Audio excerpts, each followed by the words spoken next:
اسجد حمید عالمی شہرت یافتہ ماہر ذیابطس نے کہا کہ ذیابطس سے چھٹکارا پایا جا سکتا ہے اور ایک متاثرہ شخص علاج کے بعد بقیہ زندگی ذیابطس کے بغیر گزار سکتا ہے۔ انہوں نے ان تاثرات کا اظہار ایک 40 سالہ شخص کی 3 ماہ کے اندر کامیاب صحت یابی کے موقع پر کیا۔ اس مریض کو مبارکباد دیتے ہوئے ڈاکٹر اسجد حمید نے اس صحت یابی کو ان مریضوں کے لیے جو زندگی کی امید کھو چکے ہیں ایک بڑی کامیابی قرار دی۔ بسم اللہ الرحمن الرحیم۔ میرا نام ڈاکٹر اسجد حمید ہے۔ میں اینڈوکرانولوجسٹ ڈائبٹیز سینٹر کے ساتھ وابستہ ہوں اور یہاں پر ڈائبٹیز کے مریضوں کا اور اینڈوکرائن کی بیماریوں کا علاج کیا جاتا ہے۔ آج میں ایک بہت ہی اچھی خبر آپ کو دینا چاہتا ہوں کہ ہمارے ساتھ لیفٹ سائڈ پہ معظم صاحب جو کہ ایک 45 سالہ نوجوان ہے، ہمارے سینٹر میں 1 مہینہ پہلے تشریف لائے۔ جو ہی ایسا ہوا میرے ساتھ، مجھے کزن نے مشورہ دیا کہ وہاں جائیں، وہ اچھا ٹریٹمنٹ ہو رہا ہے وہاں سے، تو میں ادھر ہی آ گیا تھا۔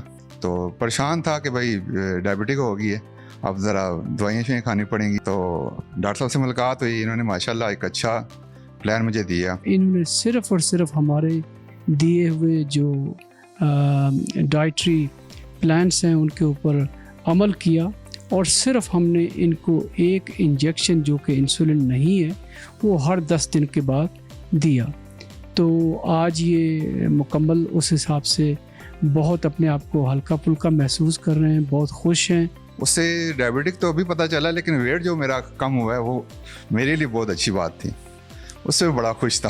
معظم صاحب کو ہم نے ڈائبٹیز کے ٹریٹمنٹ کے ساتھ ساتھ پورشن کنٹرول ڈائٹ پلان بھی شیئر کیا تھا، جس سے آج ان کی ڈائبٹیز ریورسل الحمدللہ اچیو ہوا ہے۔ ان کی ڈائبٹیز جو کہ تقریباً 99% ختم ہو چکی ہے۔ ڈائبٹیز سینٹر کے علاج پہ بہت نازاں ہیں، تو میں نے سمجھا کہ اس چیز کو آپ سب لوگوں کے ساتھ شیئر کروں تاکہ کچھ اور لوگوں کا بھی ہم بھلا کر سکیں۔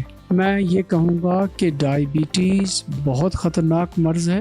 اگر آپ نے اس کا علاج ایک اچھے ادارے سے نہ کروایا، اور اگر آپ نے ڈائبٹیز کو صحیح وقت پہ اس کی تشخیص کروائی، ڈاکٹر جو کہ مستند ہو، ادارہ جن کے پاس یہ تحقیقات ہوں، ان کے پاس سے اگر آپ علاج کروائیں گے تو آپ اس سے چھٹکارا بھی کر سکتے ہیں، اور جن کو ہو چکی ہے ان کی کمپلیکیشنز کو بھی روکا جا سکتا ہے۔ غیر معیاری غذائیں اور ورزش کے بغیر طرز زندگی اس مہلک مرض ذیابطس کے بڑے اسباب میں شمار ہوتے ہیں۔ ہم نے اپنے محققین کی مدد سے اس مفروضہ کو غلط ثابت کر دیا ہے کہ ذیابطس کا علاج ناممکن ہے۔ ڈاکٹر اسجد حمید نے بہرحال اسے پاکستان کو ذیابطس سے پاک ملک بنانے کے لیے ایک بڑی کامیابی قرار دیا ہے۔ زندگی کی نئی کرن دینے پر اس نے ڈاکٹر اسجد حمید اور ان کے ہسپتال کا شکریہ ادا کیا۔